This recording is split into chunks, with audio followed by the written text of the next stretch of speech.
તો આજે 31st ને લઈને અનેક સ્થળો પર ચેકિંગ કરવામાં આવી રહ્યું છે, ત્યારે ભાવનગરમાં રોરો ફેરી સર્વિસમાં પણ એસઓજીનું સરપ્રાઇઝિંગ ચેકિંગ હાથ ધરવામાં આવી રહ્યું છે। રોરો ફેરી સર્વિસમાં 29 કાર અને 15 લોડિંગ ટ્રકનું પણ ચેકિંગ કરવામાં આવ્યું।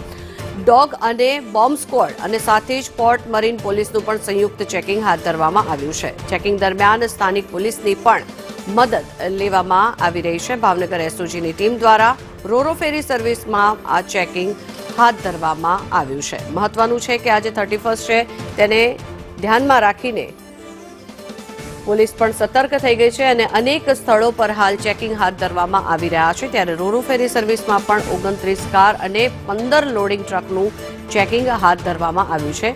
કોઈપણ પ્રકારની હોનારત ન સર્જાય અને સાથે જ 31st ને લઈને ક્યાંય દારૂની હેરાફેરી ન થાય તેને ધ્યાનમાં રાખીને આ મહત્વનો નિર્ણય લેવામાં આવ્યો છે અને સ્થાનિક પોલીસ દ્વારા ઠેર ઠેર ચેકિંગ હાથ ધરવામાં આવી રહ્યા છે।